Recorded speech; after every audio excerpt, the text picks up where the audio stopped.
പ്രഭാഷകൻ അധ്യായം 11. ജ്ഞാനം താഴ്ന്നവനെ ഉയർത്തി പ്രഭുക്കന്മാരോടൊപ്പം ഇരുത്തുന്നു. അഴകിന് അമിതവില കൽപ്പിക്കരുത്, അഴകില്ലെന്നോർത്ത് അവഗണിക്കരുത്. പറക്കുന്ന ജീവികളിൽ തേനീച്ച എത്ര ചെറുത്, എന്നാൽ അതുൽപ്പാദിപ്പിക്കുന്ന വസ്തു മാധുര്യമുള്ളവയിൽ അതിശ്രേഷ്ഠം. വസ്ത്രമോടിയിൽ അഹങ്കരിക്കരുത്, ബഹുമാനിതനാകുമ്പോൾ ഞെളിയരുത്. എന്തെന്നാൽ കർത്താവിൻ്റെ പ്രവൃത്തികൾ വിസ്മയകരവും മനുഷ്യദൃഷ്ടിക്ക് അഗോചരവുമാണ്. കിരീടധാരികൾ തറപറ്റുന്നു, ഒന്നുമല്ലാത്തവൻ കിരീടമണിയുന്നു. എത്രയോ മന്നന്മാർ അവമാനിതരായിട്ടുണ്ട്, എത്രയോ പ്രസിദ്ധന്മാർ കരുണയ്ക്ക് കൈക്കുമ്പിൾ നീട്ടിയിട്ടുണ്ട്. അന്വേഷിച്ചറിയാതെ കുറ്റം ആരോപിക്കരുത്. ആദ്യം ആലോചന, പിന്നെ ശാസനം. കേൾക്കുന്നതിന് മുമ്പ് മറുപടി പറയരുത്, ഇടയ്ക്ക് കയറി പറയരുത്. വേണ്ടാത്ത കാര്യത്തിൽ തലയിടരുത്, പാപികളുടെ വിധി തീർപ്പിൽ പങ്കാളിയാകരുത്. മകനെ, പല കാര്യങ്ങളിൽ ഒന്നിച്ചിടപെടരുത്. കാര്യങ്ങൾ ഏറിയാൽ തെറ്റുപറ്റാൻ എളുപ്പമുണ്ട്. പലതിൻ്റെ പുറകെ ഓടിയാൽ ഒന്നും പൂർത്തിയാവുകയില്ല. പിന്നെ ഒഴിഞ്ഞു മാറാൻ നോക്കിയാൽ രക്ഷപ്പെടുകയുമില്ല. നിരന്തരം അധ്വാനിക്കുകയും ക്ലേശിക്കുകയും ചെയ്തിട്ടും ദാരിദ്ര്യം ഒഴിയാത്തവരുണ്ട്. വേറെ ചിലർ മന്ദഗതിക്കാരും ബലഹീനരും സഹായാർത്ഥികളും അതീവ ദരിദ്രരുമാണ്.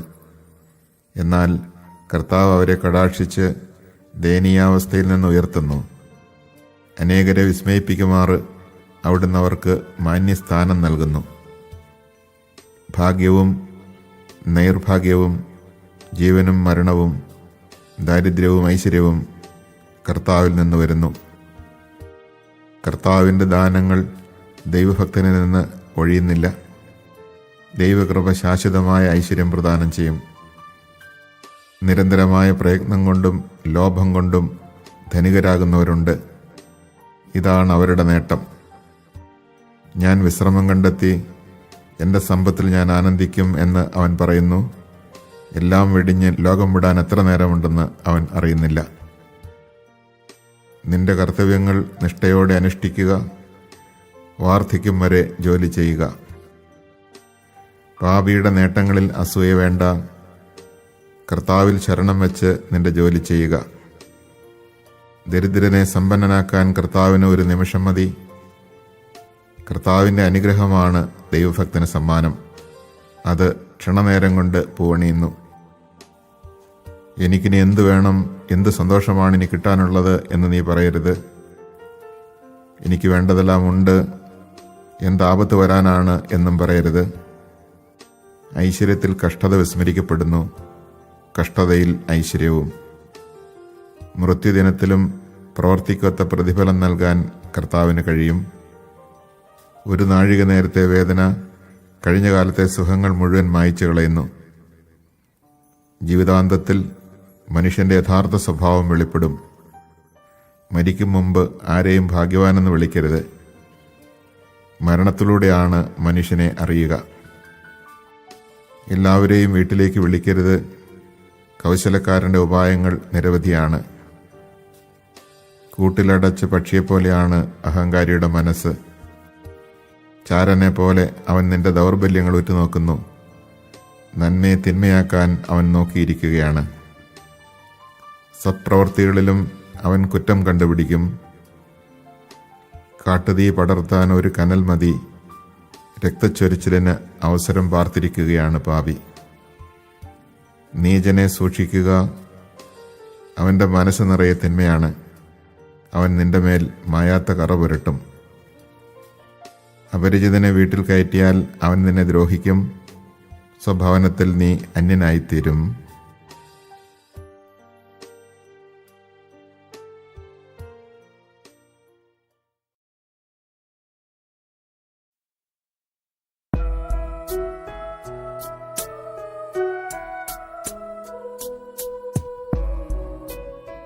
പ്രഭാഷകൻ അധ്യായം 12.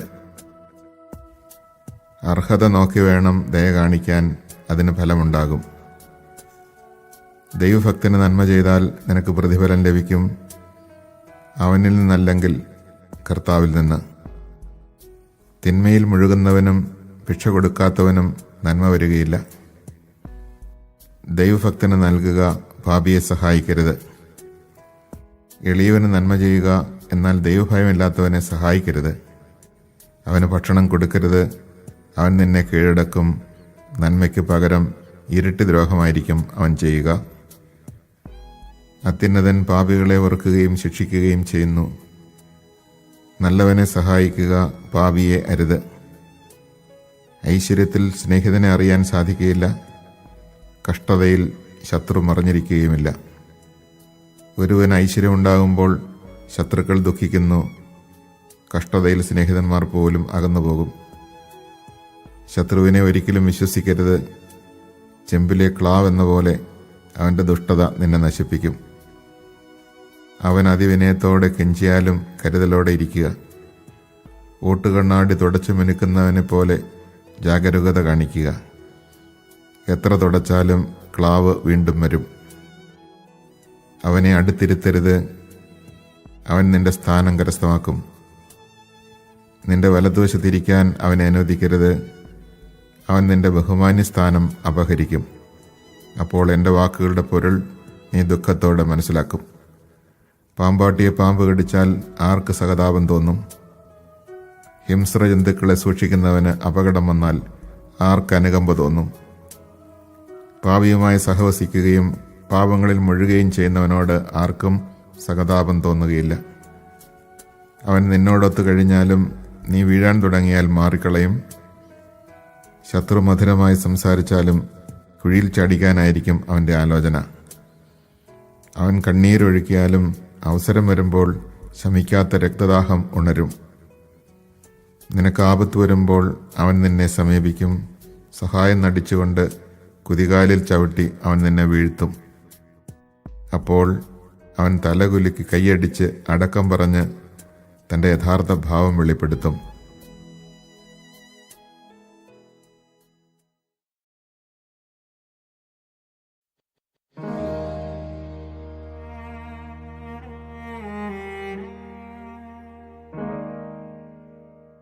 പ്രഭാഷകൻ അധ്യായം 13.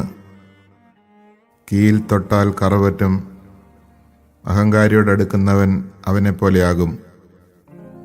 ശക്തിക്കതീതമായ ഭാരമെടുക്കരുത്, നിന്നേക്കാൾ ശക്തനും ധനികനുമായ ഒരുവനുമായി ഇടപഴകരുത്. മൺകലത്തിന് ഇരുമ്പ് പാത്രവുമായി ഒത്തുപോകാൻ കഴിയുമോ? മൺകലം അതിൽ തട്ടി തകരുകയില്ലേ? ധനവാൻ ദ്രോഹിക്കുക മാത്രമല്ല, നിന്ദിക്കുക കൂടി ചെയ്യുന്നു. പാവപ്പെട്ടവൻ ദ്രോഹം സഹിച്ചാൽ പോരാ, ക്ഷമായാചനവും ചെയ്യണം. നിന്നെക്കൊണ്ട് പ്രയോജനമുണ്ടെന്ന് കണ്ടാൽ ധനവാൻ നിന്നെ ചൂഷണം ചെയ്യും. എന്നാൽ നിനക്കാവശ്യം വന്നാൽ അവൻ നിന്നെ പരിത്യജിക്കും. നിനക്ക് വകയുണ്ടെങ്കിൽ അവൻ നിന്നോടുകൂടെ കാണും. കൂസലില്ലാതെ നിന്റെ വിഭവങ്ങൾ ചോർത്തിയെടുക്കും. നിന്നെക്കൊണ്ട് ആവശ്യമുള്ളപ്പോൾ അവൻ നിന്നെ വഞ്ചിക്കും. നിന്നെ നോക്കി പുഞ്ചിരിച്ച് അവൻ നിന്നിൽ പ്രതീക്ഷ ഉണർത്തും. കാരുണ്യപൂർവകമായ സ്വരത്തിൽ നിനക്കെന്താണ് ആവശ്യം എന്ന് ചോദിക്കും. സൽക്കാരം കൊണ്ട് അവൻ നിന്നെ ലജ്ജിപ്പിക്കും. പ്രതിസൽക്കാരം കൊണ്ട് നീ പൂർണ്ണദരിദ്രനാകും. അപ്പോൾ അവൻ നിന്നെ അവഹേളിക്കും, നിന്നെ പുറന്തള്ളുകയും തലകുലുക്കി രസിക്കുകയും ചെയ്യും. വഞ്ചിക്കപ്പെടാതിരിക്കാനും ഭോഷത്വം മൂലം നിന്ദിക്കപ്പെടാതിരിക്കാനും ശ്രദ്ധിക്കുക. പ്രബലന്മാരുടെ ക്ഷണം സ്വീകരിക്കുന്നതിൽ വിമുഖനായിരിക്കുക. അവർ വീണ്ടും വീണ്ടും ക്ഷണിച്ചുകൊണ്ടിരിക്കും. തള്ളിക്കയറരുത്, പിന്തള്ളപ്പെടും. വളരെ അകന്നു നിൽക്കരുത്, വിസ്മരിക്കപ്പെടും. അവരോട് സമത്വഭാവത്തിൽ വർത്തിക്കരുത്. അവൻ്റെ വാചാലത കണ്ട് ഭ്രമിക്കുകയും അരുത്. അതിഭാഷണത്തിലൂടെ നിന്നെ പരീക്ഷിക്കുകയും പുഞ്ചിരിയിലൂടെ നിന്നെ അളക്കുകയുമാണ് അവൻ ചെയ്യുന്നത്. രഹസ്യം സൂക്ഷിക്കാത്തവൻ നിർദ്ദയനാണ്. ദ്രോഹിക്കാനോ തടവിലാക്കാനോ അവൻ മടിക്കുകയില്ല. രഹസ്യങ്ങൾ ചോർന്നു പോകാതെ സൂക്ഷിക്കുക, നീ സഞ്ചരിക്കുമ്പോൾ നിന്റെ നാശവും കൂടെയുണ്ട്. ഓരോ ജീവിയും സ്വവർഗത്തെ സ്നേഹിക്കുന്നു, മനുഷ്യൻ അയൽക്കാരനെയും. ജീവികളെല്ലാം സ്വവർഗത്തിൽ ഇണങ്ങി നിൽക്കുന്നു, മനുഷ്യൻ തൻ്റെ തരത്തിൽപ്പെട്ടവനോടും. ചെന്നായ്ക്ക് കുഞ്ഞാടിനോട് എന്ത് ചങ്ങാത്തം, പാപിക്ക് ദൈവഭക്തനോടും അതിലേറെയില്ല. കഴുതപ്പുലിക്കും നായ്ക്കുമിടയിൽ എന്ത് സമാധാനം, ധനികനും ദരിദ്രനും തമ്മിലും അങ്ങനെ തന്നെ. കാട്ടുകഴുതകൾ സിംഹങ്ങൾക്കിര, പാവപ്പെട്ടവർ ധനവാന്മാർക്കും. അഹങ്കാരി വിനയം വെറുക്കുന്നു, ധനവാൻ ദരിദ്രനെയും. ധനവാൻ കാലിടറിയാൽ സ്നേഹിതന്മാർ താങ്ങും, പാവപ്പെട്ടവർ വഴുതിയാൽ കൂട്ടുകാർ അവനെ തള്ളിയിടും. ധനികന് കാൽ പിഴച്ചാൽ വളരെ പേർ സഹായിക്കും, അവൻ പറയുന്നത് അനുചിതമായാലും അവർ ന്യായീകരിക്കും. എളിയവൻ വീണാൽ അവർ അവനെ ശകാരിക്കും, അവൻ ബുദ്ധിപൂർവ്വം സംസാരിച്ചാലും അവർ ഗവനിക്കുകയില്ല. ധനവാൻ സംസാരിക്കുമ്പോൾ എല്ലാവരും നിശബ്ദരായിരിക്കും, മാനം മുട്ട് പുകഴ്ത്തും. ദരിദ്രൻ സംസാരിക്കുമ്പോൾ ഇവൻ ആര് എന്ന് അവർ ചോദിക്കും. അവന് കാലിടറിയാൽ അവർ അവനെ തള്ളിയിടും. പാപവിമുക്തമെങ്കിൽ സമ്പത്ത് നല്ലത് തന്നെ. ദൈവഭയമില്ലാത്തവൻ്റെ ദൃഷ്ടിയിൽ ദാരിദ്ര്യം തിന്മയാണ്. ഹൃദയത്തിലെ നന്മയും തിന്മയും അനുസരിച്ച് മുഖഭാവത്തിൽ മാറ്റം വരും. പ്രസന്നവദനം ഹൃദയസന്തുഷ്ടിയെ വെളിപ്പെടുത്തുന്നു, ആഴമേറിയ ചിന്തയിൽ നിന്നാണ് സുഭാഷിതങ്ങൾ രൂപം കൊള്ളുക.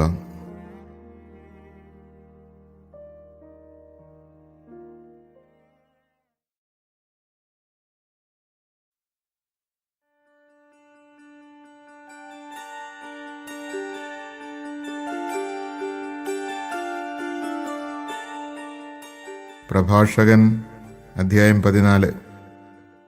വാക്കിൽ പിഴയ്ക്കാത്തവൻ അനുഗ്രഹീതൻ, അവന് പാപത്തെ പ്രതി ദുഃഖിക്കേണ്ടി വരികയില്ല. മനസാക്ഷി കുറ്റപ്പെടുത്താത്തവനും പ്രത്യാശ കൈവെടിയാത്തവനും ഭാഗ്യവാൻ. ലുബ്ധൻ സമ്പത്തർഹിക്കുന്നില്ല, അസൂയാലുവിന് സമ്പത്ത് കൊണ്ട് എന്ത് പ്രയോജനം? സ്വന്തം കാര്യത്തിൽ പിശുക്ക് കാണിക്കുന്നവൻ്റെ സമ്പത്ത് അന്യർക്ക് പോകും, അവർ അതുകൊണ്ട് ആഡംബരപൂർവ്വം ജീവിക്കും. തന്നോട് തന്നെ പിശുക്ക് കാണിക്കുന്നവൻ ആരോടെങ്കിലും ഔദാര്യം കാണിക്കുമോ? അവൻ സ്വന്തം സമ്പത്ത് ആസ്വദിക്കുകയില്ല. സ്വന്തം കാര്യത്തിൽ അല്പത്വം കാണിക്കുന്നതിനേക്കാൾ അല്പനായി ആരുമില്ല. അവനുള്ള ശിക്ഷയും അതുതന്നെ.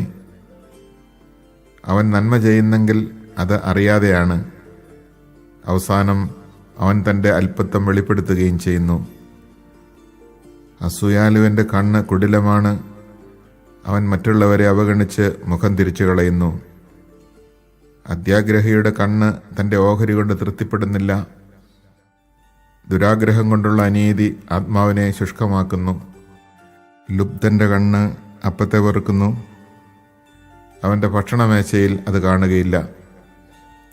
മകനെ, കഴിവിനൊത്ത് ചെലവ് ചെയ്തു കൊള്ളുക, കർത്താവിന് യോഗ്യമായ കാഴ്ചകൾ സമർപ്പിക്കുകയും ചെയ്യുക. മരണം വിദൂരമല്ലെന്ന് ഓർക്കുക, പാതാളത്തിൽ പ്രവേശിക്കേണ്ട സമയം നിനക്ക് അജ്ഞാതമാണ്. മരിക്കുന്നതിന് മുമ്പ് സ്നേഹിതന് നന്മ ചെയ്യുക, ആവുന്നത്ര ഉദാരമായി അവനോട് പെരുമാറുക. ഇന്നിൻ്റെ സന്തോഷങ്ങൾ നഷ്ടപ്പെടുത്തരുത്, നിനക്ക് അർഹമായ സന്തോഷത്തിൻ്റെ ഓഹരി വേണ്ടെന്ന് വയ്ക്കരുത്. നിന്റെ പ്രയത്നത്തിൻ്റെ ഫലം മറ്റുള്ളവർക്ക് വിട്ടിട്ട് പോവുകയും നീ അധ്വാനിച്ച് സമ്പാദിച്ചവ അവർ പങ്കിട്ടെടുക്കുകയും ചെയ്യുകയില്ലേ? കൊണ്ടും കൊടുത്തും ജീവിതം ആസ്വദിക്കുക, പാതാളത്തിൽ സുഖം അനുഭവിക്കാൻ കഴിയുകയില്ല. ജീവനുള്ളതെല്ലാം വസ്ത്രം പോലെ ജീർണിക്കും, നീ മരിക്കണമെന്നാണ് ആദിയിലെയുള്ള നിയമം. തഴച്ചു വളരുന്ന വൃക്ഷത്തിൽ കൊഴിയുകയും വീണ്ടും തളിർക്കുകയും ചെയ്യുന്ന ഇലകൾ പോലെയാണ് മനുഷ്യൻ്റെ തലമുറകൾ. ഒരുവൻ മരിക്കുന്നു, മറ്റൊരുവൻ ജനിക്കുന്നു. ഉൽപ്പന്നങ്ങൾ ജീർണിച്ചില്ലാതാകും, അവയുണ്ടാക്കിയ മനുഷ്യരും. ജ്ഞാനത്തിൽ മനസ്സുറപ്പിച്ച് ബുദ്ധിപൂർവ്വം ചിന്തിക്കുന്നവൻ അനുഗ്രഹീതൻ. ജ്ഞാനത്തിൻ്റെ മാർഗങ്ങളെപ്പറ്റി മനനം ചെയ്യുന്നവൻ അവളുടെ രഹസ്യങ്ങൾ അറിയും. അവൻ ജ്ഞാനത്തെ നായാട്ടുകാരനെ പോലെ പിന്തുടരുകയും അവരുടെ വഴിയിൽ പതിയിരിക്കുകയും ചെയ്യും. അവൻ ജാലകത്തിലൂടെ എത്തിനോക്കുകയും വാതിൽക്കൽ ചെവിയോർക്കുകയും ചെയ്യും. അവൻ അവളുടെ വീട്ടിനടുത്ത് വസിക്കുന്നു. അവളുടെ മതിലുകളിൽ കൂടാരത്തിൻ്റെ കുറ്റികൾ ഉറപ്പിക്കുന്നു. അവൻ അവരുടെ സമീപത്ത് കൂടാരമടിക്കുന്നു. അതിനാൽ അത് മനോഹരമായ പാർപ്പിടമാണ്. അവൻ തൻ്റെ സന്താനങ്ങളെ അവളുടെ തണലിലിരുത്തുകയും അവളുടെ ശാഖകളുടെ കീഴിൽ പാർക്കുകയും ചെയ്യുന്നു. അവൾ അവന് വെയിലിൽ തണലേകുന്നു.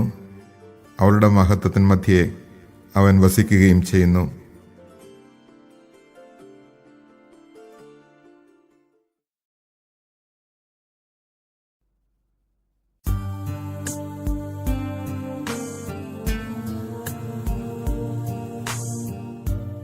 പ്രഭാഷകൻ അധ്യായം 15. കർത്താവിൻ്റെ ഭക്തൻ ഇത് ചെയ്യും. കൽപ്പനകളിൽ ഉറച്ചു നിൽക്കുന്നവന് ജ്ഞാനം ലഭിക്കും.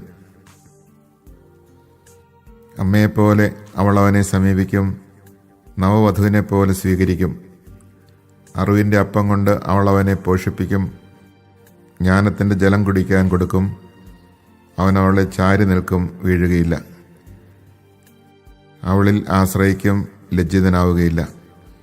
അവൾ അവന് അയൽക്കാരുടെ ഇടയിൽ ഔന്നത്യം നൽകും. സമൂഹമധ്യേ സംസാരിക്കാൻ അവന് കഴിവ് നൽകും.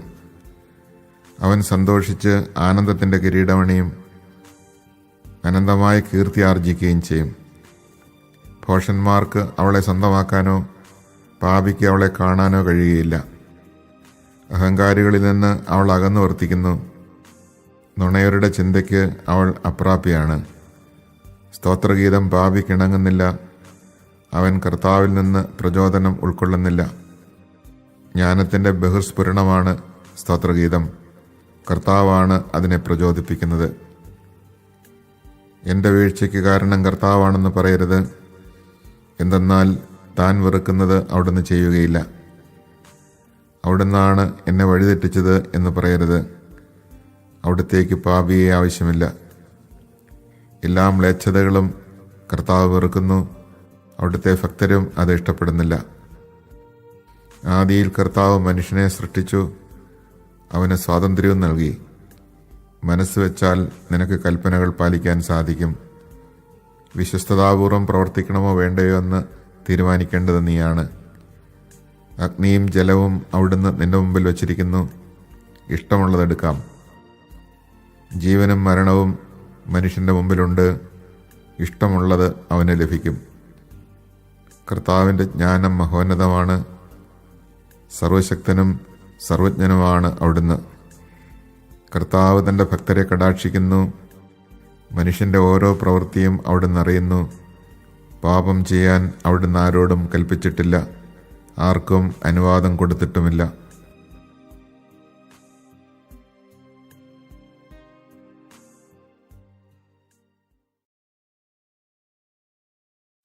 Chapter 11. The poor man's wisdom lifts his head high and sets him among princes. Praise not a man for his looks, despise not a man for his appearance. Least is the bee among winged things, but she reaps the choicest of all harvests. Mock not the worn cloak, and jibe at no man's bitter day, for strange are the works of the Lord, hidden from men his deeds. The oppressed often rise to a throne, and some that none would consider wear a crown. The exalted often fall into utter disgrace. The honored are given into enemy hands. Before investigating, find no fault. Examine first, then criticize. Before hearing, answer not, and interrupt no one in the middle of his speech. Dispute not about what is not your concern. In the strife of the arrogant take no part. My son, why increase your cares, since he who is avid for wealth will not be blameless? Even if you run after it, you will never overtake it. However you seek it, you will not find it. One may toil and struggle and drive, and fall short all the more. Another goes his way a weakling and a failure, with little strength and great misery, yet the eyes of the Lord look favorably upon him. He raises him free of the vile dust, lifts up his head, and exalts him to the amazement of the many. Good and evil, life and death, Poverty and riches are from the Lord. Wisdom and understanding and knowledge of affairs, love and virtuous paths are from the Lord. Error and darkness were formed with sinners from their birth, and evil grows old with evildoers. The Lord's gift remains with the just. His favor brings continued success. A man may become rich through a miser's life, and this is his allotted reward, when he says, I have found rest. Now I will feast on my possessions. He does not know how long it will be till he dies, and leaves them to others. My son, hold fast to your duty. Busy yourself with it. Grow old while doing your task.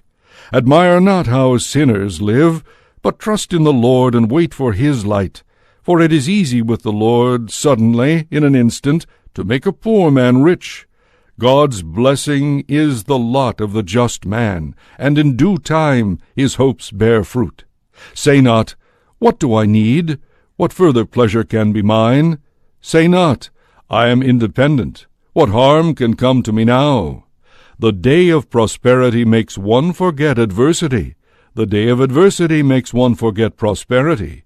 For it is easy with the Lord on the day of death to repay man according to his deeds. A moment's affliction brings forgetfulness of past delights.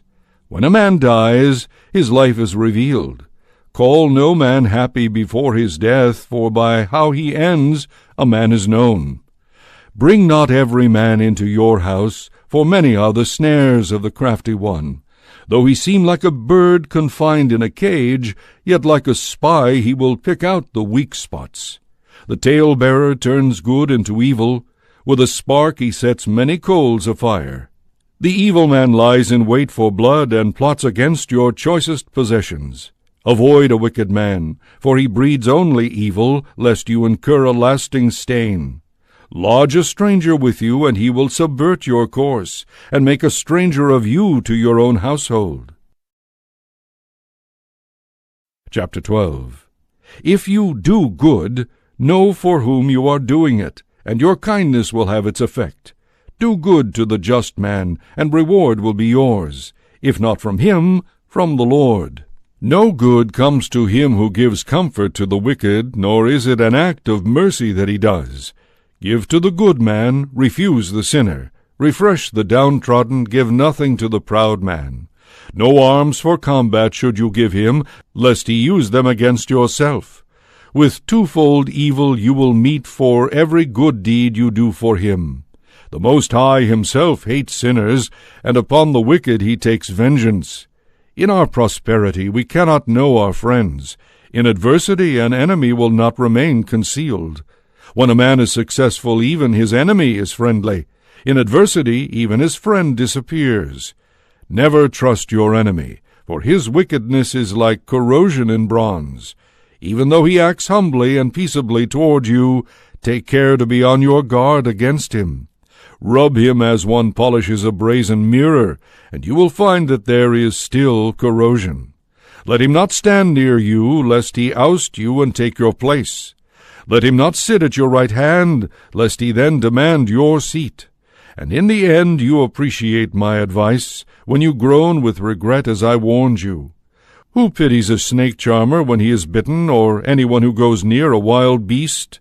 So is it with the companion of the proud man who is involved in his sins. While you stand firm, he makes no bold move, but if you slip, he cannot hold back. With his lips an enemy speaks sweetly, but in his heart he schemes to plunge you into the abyss. Though your enemy has tears in his eyes, if given the chance, he will never have enough of your blood.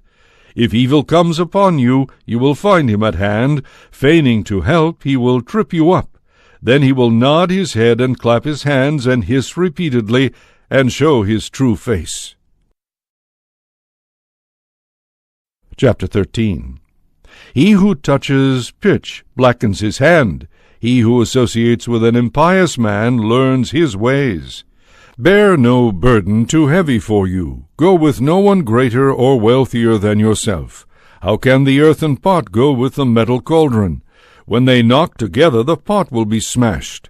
The rich man does wrong and boasts of it. The poor man is wronged and begs forgiveness. As long as the rich man can use you, he will enslave you, but when you are exhausted, he will abandon you. As long as you have anything, he will speak fair words to you, and with smiles he will win your confidence. When he needs something from you, he will cajole you, then without regret he will impoverish you. While it serves his purpose, he will beguile you, then twice or 3 times he will terrify you. When later he sees you, he will pass you by and shake his head over you. Guard against being presumptuous. Be not as those who lack sense. When invited by a man of influence, keep your distance, then he will urge you all the more. Be not bold with him, lest you be rebuffed, but keep not too far away, lest you be forgotten. Engage not freely in discussion with him, trust not his many words, for by prolonged talk he will test you, and though smiling he will probe you. Mercilessly he will make of you a laughingstock, and will not refrain from injury or chains. Be on your guard, and take care never to accompany men of violence. Every living thing loves its own kind, every man a man like himself. Every being is drawn to its own kind. With his own kind every man associates. Is a wolf ever allied with a lamb? So it is with the sinner and the just. Can there be peace between the hyena and the dog? Or between the rich and the poor can there be peace? Lions' prey are the wild asses of the desert. So too the poor are feeding grounds for the rich. A proud man abhors lowliness, so does the rich man abhor the poor. When a rich man stumbles, he is supported by a friend. When a poor man trips, he is pushed down by a friend. Many are the supporters for a rich man when he speaks. Though what he says is odious, it wins approval. When a poor man speaks, they make sport of him. He speaks wisely, and no attention is paid him. A rich man speaks, and all are silent. His wisdom they extol to the clouds. A poor man speaks, and they say, "Who is that?" If he slips, they cast him down. Wealth is good when there is no sin, but poverty is evil by the standards of the proud. The heart of a man changes his countenance, either for good or for evil. The sign of a good heart is a cheerful countenance. Withdrawn and perplexed is the laborious schemer. Chapter 14. Happy the man whose mouth brings him no grief, who is not stung by remorse for sin. Happy the man whose conscience does not reproach him, who has not lost hope. Wealth ill becomes the mean man, and to the miser of what use is gold? What he denies himself he collects for others, and in his possessions a stranger will revel. To whom will he be generous who is stingy with himself, and does not enjoy what is his own? None is more stingy than he who is stingy with himself. He punishes his own miserliness. If ever he is generous, it is by mistake, and in the end he displays his greed. In the miser's opinion, his share is too small. He refuses his neighbor, and brings ruin on himself. The miser's eye is rapacious for bread, but on his own table he sets it stale. My son, use freely whatever you have, and enjoy it as best you can. Remember that death does not tarry, nor have you been told the grave's appointed time. Before you die, be good to your friend, and give him a share in what you possess. Deprive not yourself of present good things. Let no choice portion escape you. Will you not leave your riches to others, and your earnings to be divided by lot? Give, take, and treat yourself well, for in the nether world there are no joys to seek. All flesh grows old like a garment. The age-old law is, all must die. As with the leaves that grow on a vigorous tree, one falls off and another sprouts. So with the generations of flesh and blood, one dies and another is born. All man's works will perish in decay, and his handiwork will follow after him. Happy the man who meditates on wisdom, and reflects on knowledge, who ponders her ways in his heart, and understands her paths, who pursues her like a scout, and lies in wait at her entryway, who peeps through her windows, and listens at her doors, who encamps near her house, and fastens his tent pegs next to her walls, who pitches his tent beside her, and lives as her welcome neighbor, who builds his nest in her leafage, and lodges in her branches, who takes shelter with her from the heat, and dwells in her home. Chapter 15. He who fears the Lord will do this. He who is practiced in the law will come to wisdom. Mother-like she will meet him, like a young bride she will embrace him, nourish him with the bread of understanding, and give him the water of learning to drink. He will lean upon her and not fall. He will trust in her and not be put to shame. She will exalt him above his fellows. In the assembly she will make him eloquent. Joy and gladness he will find, an everlasting name inherit. Worthless men will not attain to her, haughty men will not behold her. Far from the impious is she, not to be spoken of by liars. Unseemly is praise on a sinner's lips, for it is not accorded to him by God. But praise is offered by the wise man's tongue. Its rightful steward will proclaim it. Say not, "It was God's doing that I fell away," for what he hates he does not do. Say not, "It was he who set me astray," for he has no need of wicked man. Abominable wickedness the Lord hates. He does not let it befall those who fear him. When God in the beginning created man, he made him subject to his own free choice. If you choose, you can keep the commandments. It is loyalty to do his will. There are set before you fire and water. To whichever you choose, stretch forth your hand. Before man are life and death. Whichever he chooses shall be given him. Immense is the wisdom of the Lord. He is mighty in power, and all-seeing. The eyes of God see all he has made. He understands man's every deed. No man does he command to sin, to none does he give strength for lies.